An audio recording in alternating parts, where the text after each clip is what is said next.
Hello, I'm so happy to be here with another video for you, this time to talk about the Fundamental Theorem of Calculus. FTOC is how I keep abbreviating it because it's just so long to write. Our book abbreviates it as FTC, but I like putting the O right there. So this is the Fundamental Theorem of Calculus, part 1. We're going to do part 2 in section 5.5. That's going to be our next one.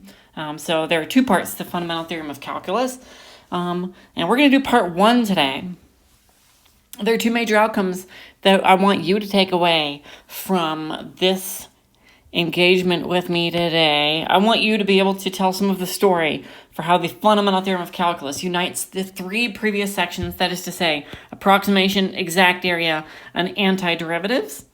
I'm going to do a proof in this section, and I don't necessarily want you to be able to reproduce that proof, but I'd love for you to be able to tell at least a little bit of how freaking amazing it is that these 3 things are related the way they are. It is so incredible. And then the concrete skill that you're going to take away from this is using the Fundamental Theorem of Calculus to evaluate some definite integrals. So if you get away from this with those 2 things, I think you're doing pretty good. I would like to point out that I have one Lightboard video on this topic right now, but then basically everything that comes after this for the rest of chapter 5 depends on this section. So the rest of the videos for section or chapter 5 are all relevant Lightboard videos, and I've got a playlist for integration videos or definite integration specifically if you want on my channel on YouTube. All right, so what I want to start with you today is I want to start by putting together some pieces. I just want to remind you of kind of the story so far. These are the pieces that we're going to have and that are going to be put together as soon as we flip to the next page. So the first story that we've talked about is approximating areas. And so essentially what we've got going on is a function, and it's allowed to have corners and stuff like that. That's perfectly fine. It's allowed to have jumps too. And we're focusing our attention between A and B, and we are going to calculate the exact area by engaging in an approximation process. So we're going to chop this up into some pieces, and then we're going to figure out a rule for how we're going to determine the height of rectangles, and then we're going to compute a bunch of rectangles using whatever method, and then we're going to sum up these rectangles and say area 1, area 2, area n. The sum of my areas is about equal to, I wrote equal to, but about equal to the exact area. And that's pretty cool that I can approximate things like that. This is a real and actual thing that computers do all the time. There's a specialized software that comes with basically every computer reasonable capability for doing numerical integration. Your phone does this all the time, and so it's just like very not made up or synthetic to want to do this. So that's the first thing that we did. We figured out 2 different ways of doing this. We were talking about L sub n and R sub n. I encourage you to learn about the midpoint method, and I talked a little bit about the trapezoid rule and some other places in one of our discussions one day. So we've got approximating areas. On the other hand, I have exact area in the definite integral. So if I've got a function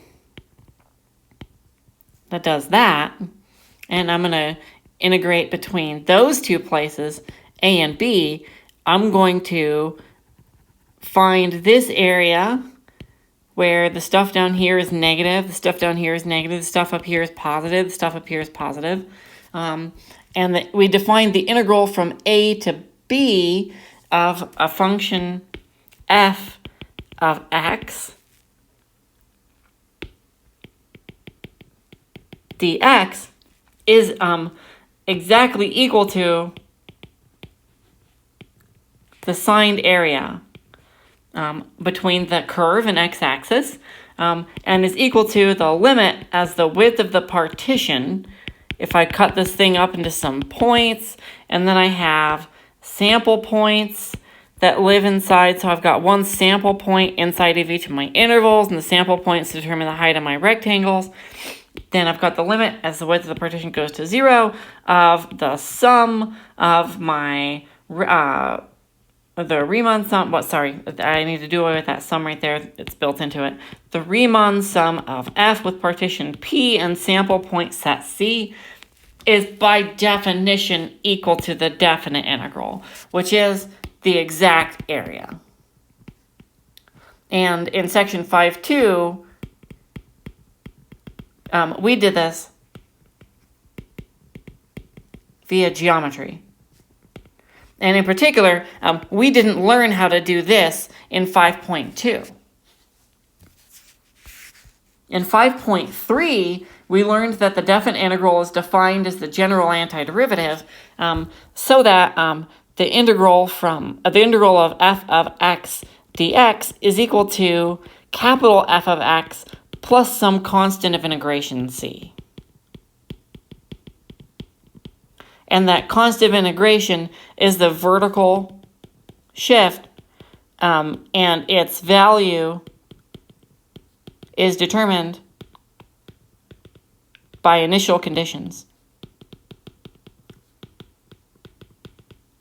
Essentially, capital F of x satisfies the capital F dx equals lowercase f of x, and capital F of some x naught is equal to some, say, y naught, some initial condition. That was what we learned. And we learned some rules also, of course. We learned that the integral of x to the n dx is equal to x to the n plus 1 over n plus 1, etc. Right? We learned lots of rules for integration, so the integration rules. So what we're going to do in this chapter is learn this theorem. This amazing theorem. This theorem is so incredibly amazing that I put it inside of 3 shadow boxes. That's how incredibly excited I am about this. All right, so this is the Fundamental Theorem of Calculus, Part 1. Part 2 is coming in Section 5.5. So this theorem is so incredibly amazing. All right, you ready? We're going to assume that I have a lower bound less than an upper bound. Okay, so these are my bounds of integration. We're going to assume that they're well ordered, although it's going to turn out not to matter whatsoever. And that f is continuous on the interval AB. And we're going to assume that I have capital F on antiderivative of f on this interval. Then this theorem puts together the 3 things we just talked about. It says that the definite integral, the integral from a to b of f of x dx, is equal to the difference in the evaluation of my antiderivative, right? So I've got my antiderivative right there, and I subtract. Essentially, I have my end state minus beginning state equals delta capital F. So this is all about net change, and that's coming in section 5.6, our third to last section in the book for this semester. Okay, this theorem is so amazing, and the proof really isn't that hard, and it uses all of the things that we've done so far. And so I figured I'd go ahead and engage in the proof with you. If for some reason you don't want to see this theoretical part of this presentation, then you should skip forward some number of minutes that are unknown as of yet because I haven't completed this recording to when I pick up on the next page. But I would encourage everybody who is going to go on to Calc 2 to stick with me because they're going to do things that are similar to this and deeper than this even. So let's prove this statement. So the theorem that I'm going to prove is this one right here, supposing these hypotheses. So suppose then, all right, so we're going to conclude this is the outcome here. And this is a computational tool, and then we'll see how to use it to evaluate some definite integrals. So the first thing that I'm going to do is I'm going to consider an arbitrary partition P. So I'm going to take my interval of the real numbers on which x lay, and I've got my interval from A to B, and I'm going to cut that up into a union of a bunch of intervals. So P is the set of sub intervals, and I'm going to let these be lettered in the way that we've been lettering them so far. So how about I letter them in a slightly lighter color? So that's going to be x0, x1, x2, all the way to x sub n minus 1. Right, so that's my number line. And this is the same number line that we've been using for sections 5.1 and 5.2 when I discretized. All right, so it doesn't matter how you partition this. We're going to be able to do the following thing. Now we're going to exploit this partition. So the first thing that I'm going to do is I'm going to write f of b minus f of a as a sum of small changes. And what I mean by that is that I'm going to write f of b minus f of a, and I'm going to add f at x sub n minus 1 minus f at x sub n minus 1 plus f at x sub n minus 2 minus f at x sub n minus 2, right? And I get to do that because all I'm doing when I do this is adding 0, right? This right here, these two things additively cancel, so this is just plus 0. I didn't change this sum at all.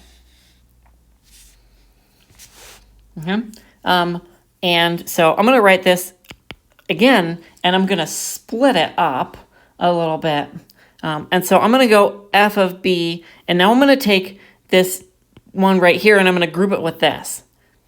And I'm going to take this plus f of x sub n minus 1, and I'm going to group it with that one. And I'm going to take that one, and I'm going to group it with that one. And my very last one's going to group with that. So this is going to be rewritten as capital F of b minus capital F of x sub n minus 1. And now it might be useful for me to rewrite f of b as f of x sub n. But that's just the same as b. All right, plus capital F of n x sub n minus 1. That was not good. X sub n minus 1 minus capital F of x sub n minus 2 plus plus capital F of x sub 1 minus capital F of x sub 0. So what did I do?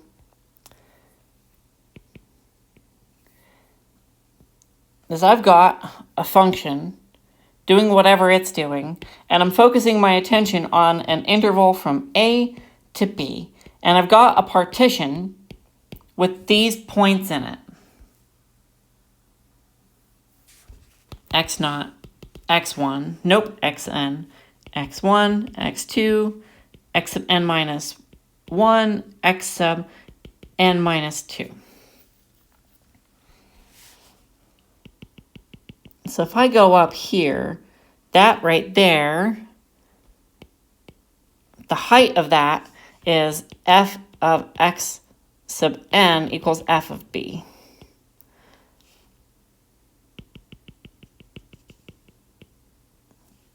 And I'm doing that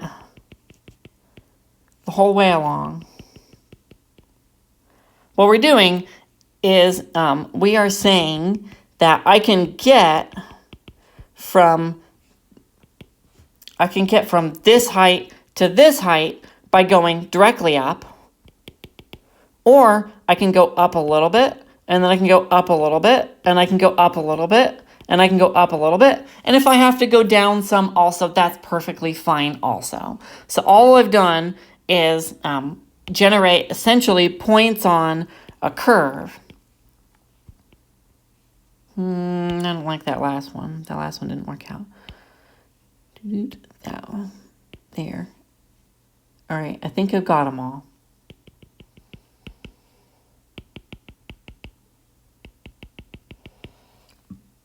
Okay. And this is still equal to capital F of B minus capital F of A. All right. So now the mean value theorem says that there exists a C inside of an interval such that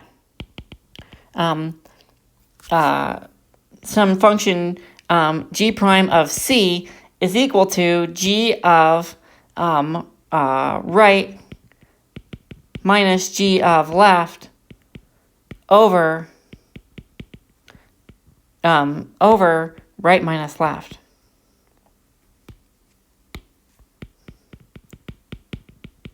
Right? So that is the theorem that tells me that if I draw on this curve between two of these points here, that line, that there must exist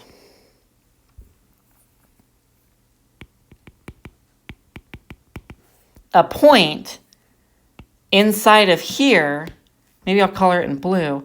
So inside of here, there has to exist a C sub 1 inside of the first interval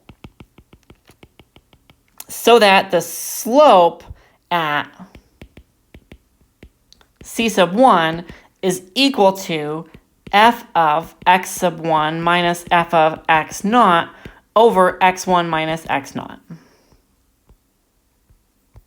All right, so the mean value theorem says that that point exists. All right, so for each subinterval,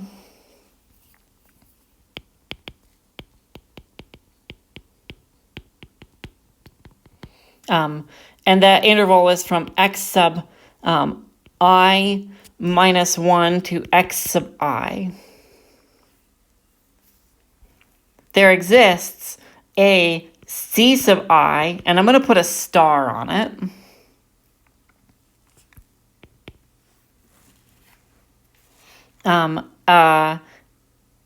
Inside of my interval, and I think that's implied, that it's inside that interval from x sub I minus 1 to x sub I. There exists a C sub I such that capital F prime at C sub I is equal to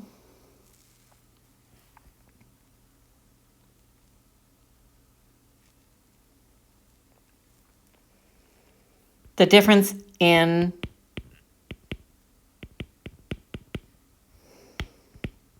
function values. Nope, that's a capital F.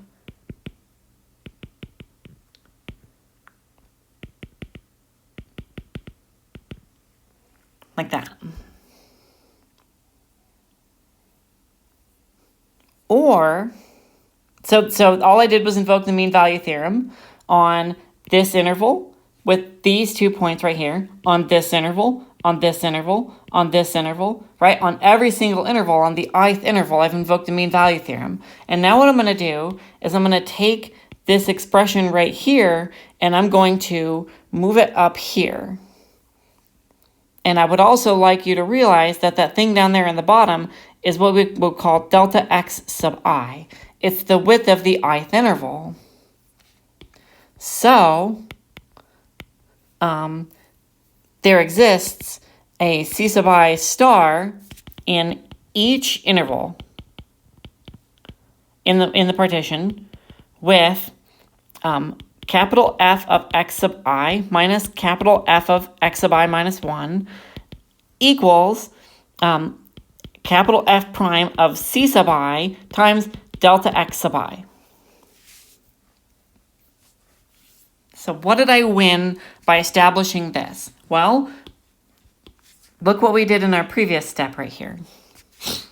In our previous step, I rewrote the difference in the function values for my capital F as the sum of the difference for a bunch of smaller values, right? A smaller increments, the increment over each interval in my partition.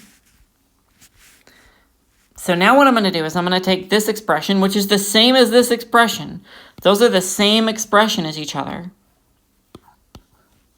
Those are the same expression. So I'm going to replace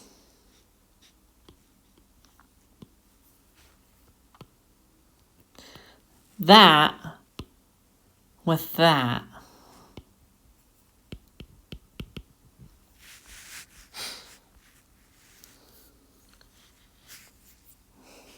So, let's see here. I think I'll use purple. So, capital F of, no, I don't want to draw shapes. So, capital F of B minus capital F of A, which I rewrote up here, right? I rewrote that up here, is equal to capital F prime of C sub n star plus capital F prime of C sub n minus 1 star plus capital F prime at C sub 1 star. I need to rewrite that. I forgot a whole bunch of symbols. Right? I forgot my delta x's. Sorry. Plus capital F prime at C sub n minus 1 star times delta x n minus 1 plus capital F prime at C sub 1 star times delta x 1 .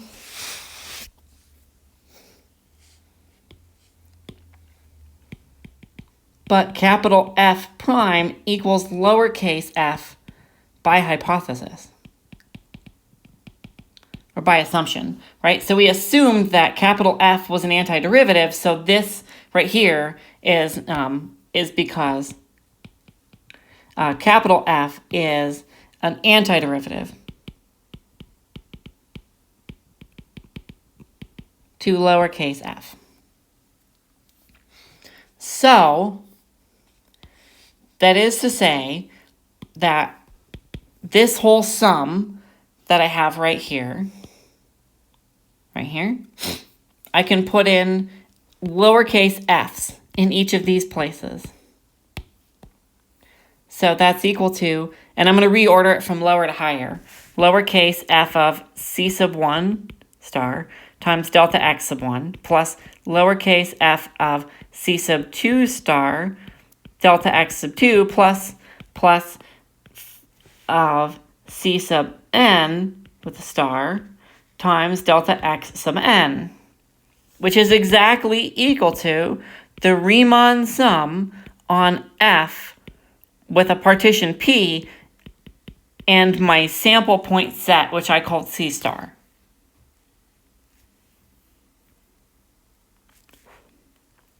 So let's sum up. I wrote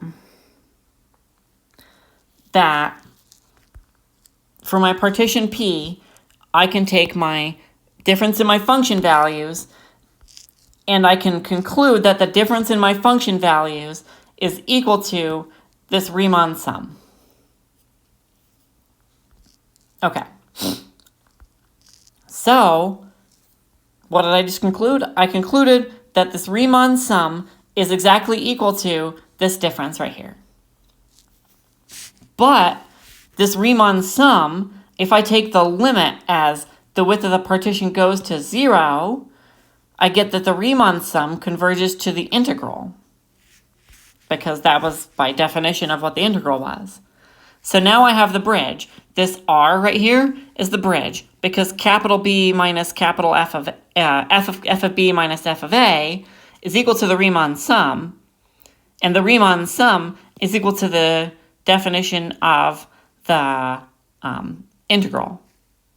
So by putting the bridge in the middle, by constructing that, I've shown that the difference in these function values for the antiderivative is equal to this integral.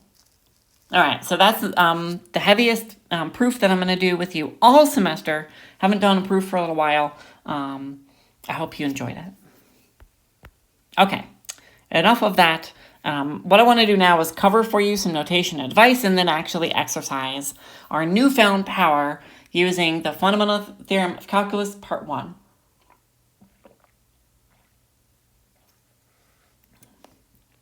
We have to understand the notation. I think all good mathematics comes from notation. When I write capital F of B minus capital F of A, I denote it as capital F of X vertical bar AP. And this is read F evaluated from A to B.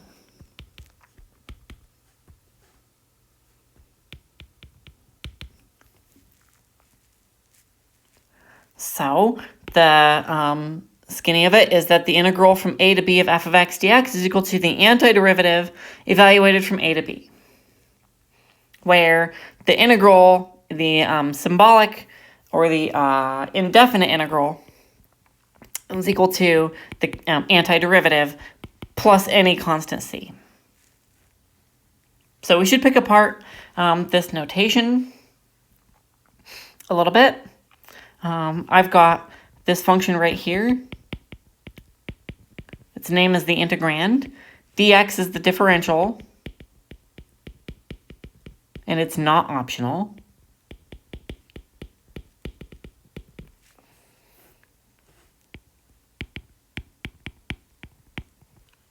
Curly S is the integral. I've got my lower bound. I've got my upper bound. And then on the right-hand side, I have my antiderivative. Vertical bar is evaluated from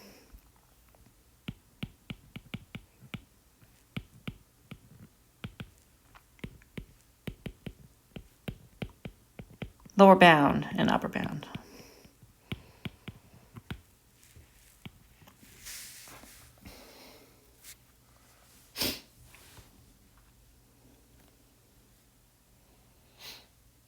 Okay. So let's see how we do this. So suggested process to doing definite integration.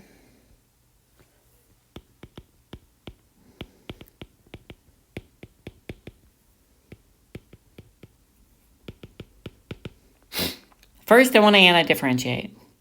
So the first thing that I'm going to do is find capital F on antiderivative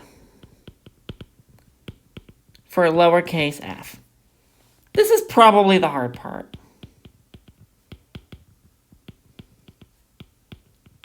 It might even be the impossible part, because sometimes it's impossible. And then we'll evaluate, and that's where I'm going to take f of b minus f of a. So we'll evaluate the antiderivative and take the difference.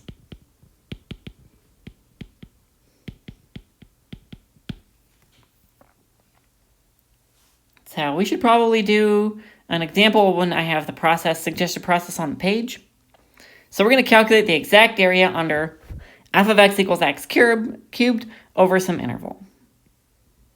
So I have some axes. X cubed looks like that. There's 2. There's 4. We are computing that area. It's going to be somewhere around, I don't know, 2, 8, I think. Let's see. So we are computing the integral from 2 to 4 of x cubed dx. Do you see how what I have written here tells me to write down that?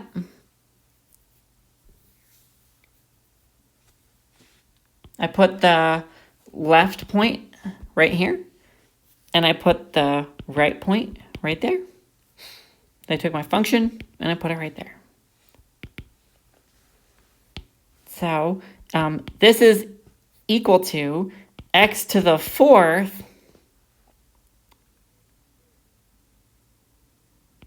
plus c evaluated from 2 to 4.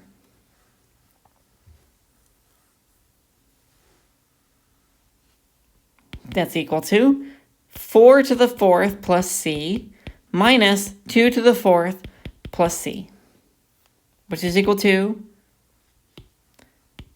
4 to the fourth plus c minus 2 to the fourth minus c. My c's cancel. That always cancel. So we just usually let c be 0 because otherwise it's annoying. This is equal to 4 to the fourth. You know what I forgot to do? I forgot to divide by 4. I was like, this is going to be pretty far off. So that's 4 cubed minus 2 squared, which is equal to 4 cubed is 64 minus 4 equals 60. Wow, I was way off on my estimate. Oh, that's because the height right here is 4 cubed, which is 64. Yep, things check out. That's 4. So that height there was about, I think me putting the numbers right there is probably confusing. I should stop that.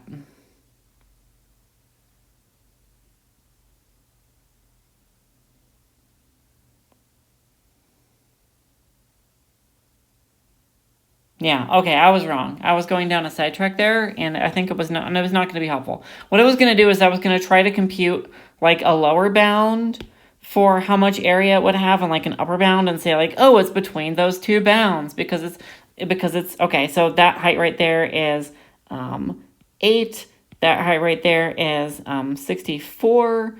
So the integral was going to be between 8 times 2, because that width right there is 2, and 64 times 2. So it's going to be between 16 and 128.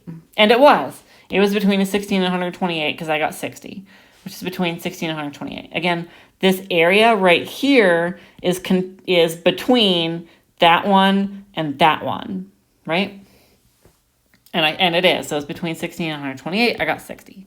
That was my point with that little sidetrack. Okay.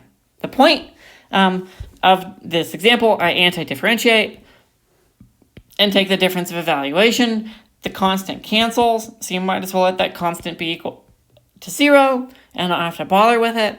And then it's just evaluate. I'm going to get something sensible. Next page. All right, let's do some examples and talk about some techniques. Let's find the area under the graph of x to the minus 4/3 plus 3x to the 5/3 over this interval from 1 to 3. No problem. Fine, I can do that. Go ahead and bust out your TI calculator. I'm going to do it now also. So I'm going to enter into this y equals x to the minus 3/4 plus 3 times x to the 5/3. Zoom 6 for standard. I'm on my TI calculator, and it looks like, I'm going to go ahead and exaggerate it. It looks like that.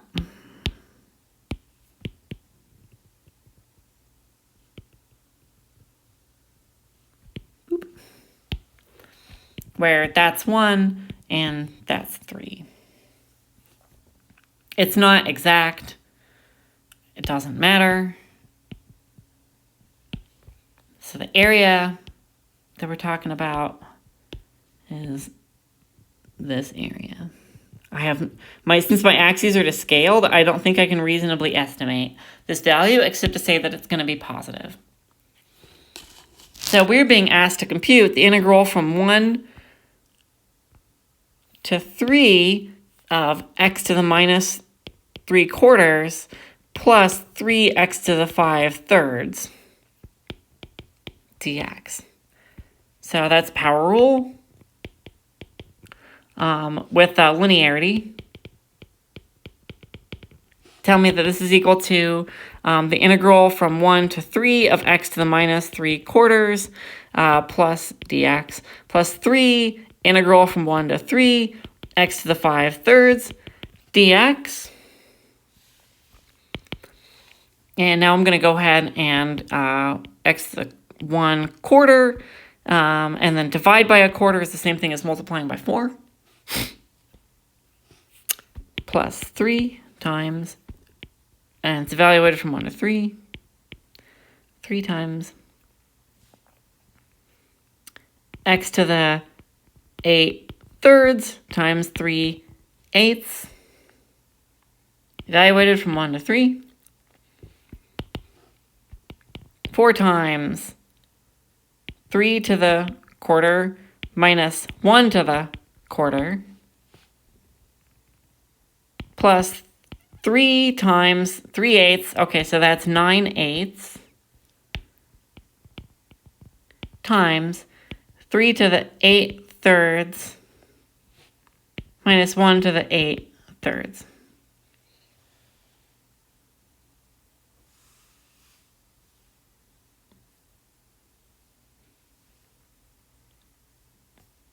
And let's go ahead and use our calculators to estimate these values if you're into it. I'm fine with it. So 4 times these ones, that's just one. That's just one. Don't bother typing that full expression in. The other stuff doesn't really simplify that nicely. So 4 times 3 to the 0.25 minus 1 plus 9/8 times 3 to the 8/3 minus 1. Close. Enter. I got 21.20 and some stuff. It's almost certainly an irrational number, which is what it is. It's at least a positive number, and I knew we were going to get a positive number because this area right here was positive. Follow-up question. What's the same area, what's the area with the same function g, but over 0 to 1? So what if I were to try to consider this area here?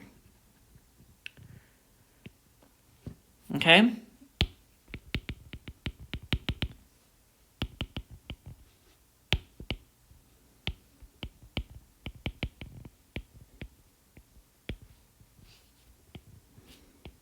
So that'd be the integral from 0 to 1 of g of x dx. But the function g is not continuous on 0 to 1 as a closed interval. So FTOC doesn't apply. So, shrug. Or what if we try computing the integral from -2 to -1 of x to the minus 3/4 plus 3x to the 5/3 dx? What if we try computing that? Well, things look like they might be okay, but I've got negative numbers right here, and I'm going to be taking 4th roots right here. So watch out. Right? This interval from -2 to -1 is not in the domain of the function g. So FTOC doesn't apply.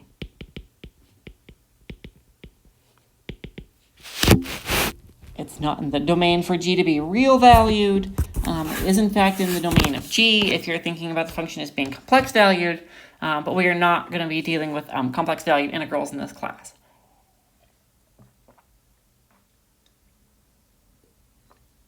I do strongly encourage those people who think that they might be curious about that to take a course on complex mathematics, complex arithmetic, and I think you'll find it quite fascinating. All right, so let's calculate a general formula for the integral from 0 to b of x to the n dx, assuming that x is not equal to 1. Describe what the formula represents. Okay, I can do this. The integral from 0 to b of x to the n dx is equal to x to the n plus 1 over n plus 1, evaluated from 0 to b.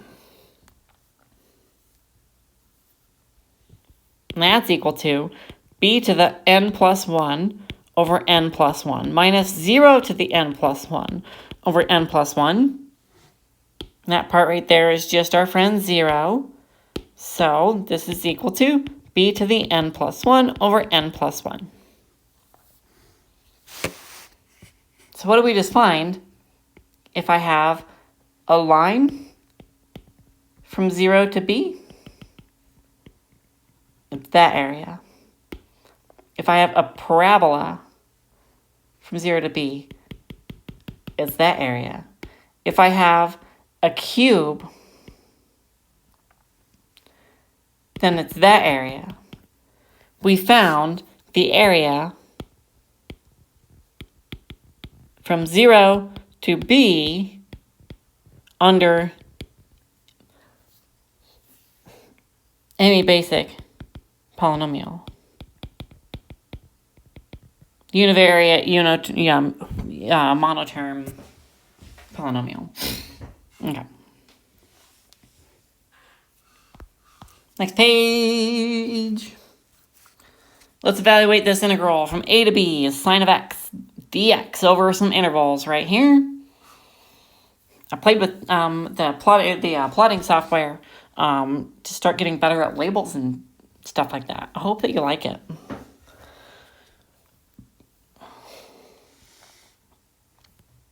So let's draw our function. We're talking about sine of x. Sine of x looks like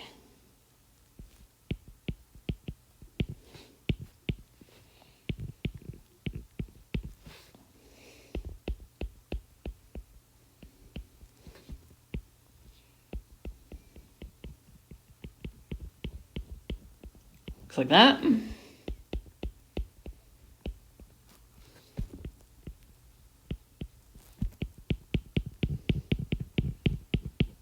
It's a pretty good sine wave. Okay. So let's first do 0 to pi.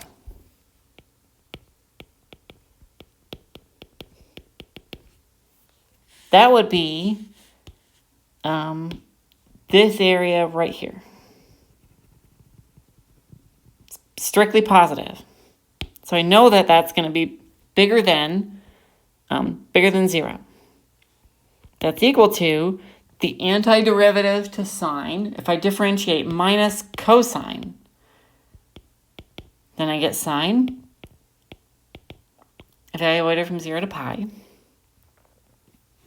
Okay, so now we'll do the difference of these two values. Okie dokie. No problem. This is equal to minus cosine of pi minus cosine of 0,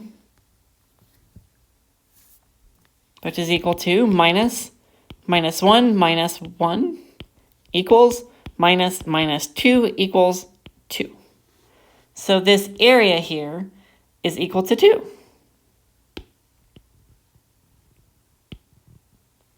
Yay! Okay. Let's do the next one.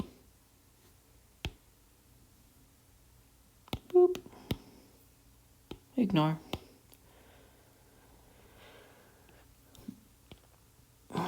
Let's do the integral from pi over 4 to 3 pi over 4 sine x dx is equal to going to be to minus cosine of 3 pi over 4 minus cosine of pi over 4.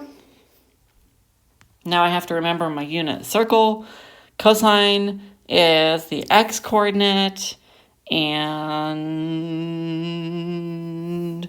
it's like partway around the circle. This is going to be minus root 2 over 2 minus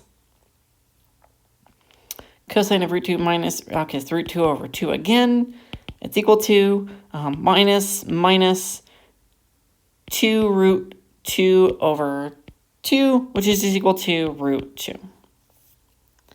As far as the area that we just computed, we just computed the area from, let's see here.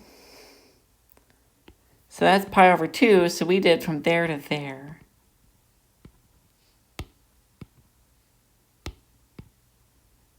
So the area we just computed is that area.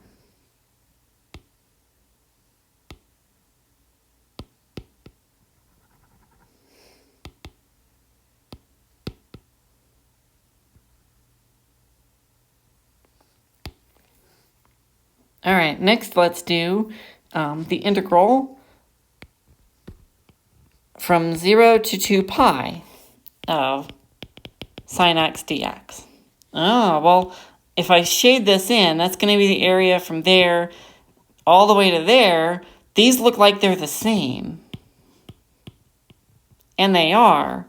So this is equal to 0. But let's see that we actually get... Let's see that I actually get 0 when I do the Fundamental Theorem of Calculus way. So I better have minus cosine of 2 pi minus cosine of 0 equals, well, let's see here. Well, minus 1 minus 1 equals 0. Yay! And finally, I wanted to do with you the last one, the integral from alpha to alpha plus 2 pi.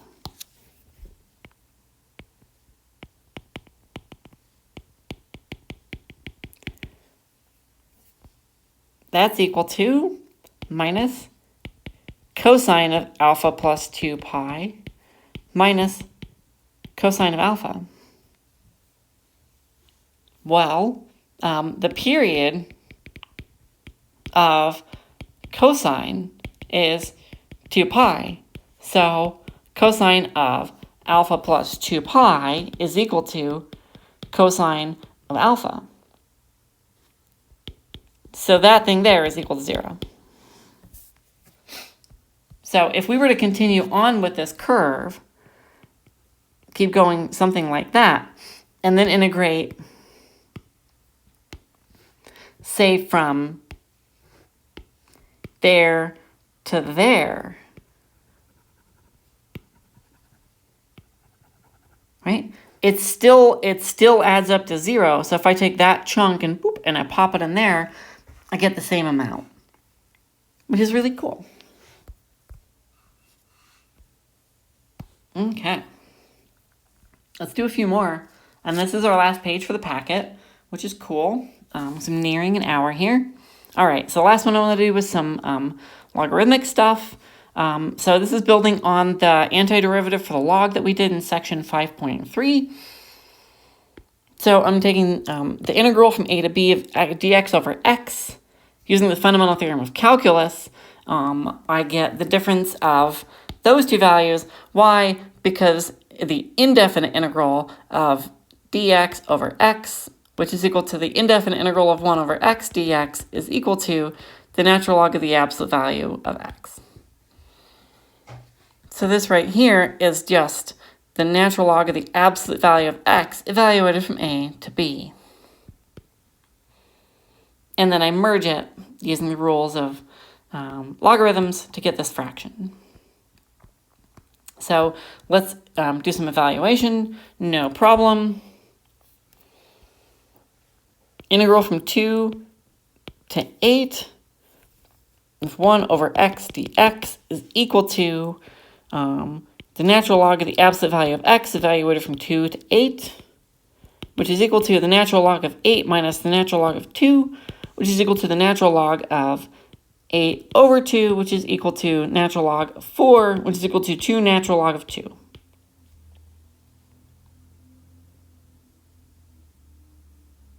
Similarly, if I do the integral from minus 4 to minus 2 of dx over x, that's equal to the natural log of the absolute value of x evaluated from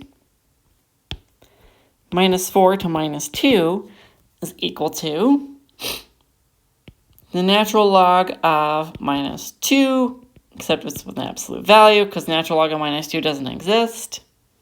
Something branch cuts, minus the natural log of the absolute value of minus 4, which is equal to natural log of 2 over 4, which is equal to natural log of half, which is less than 0.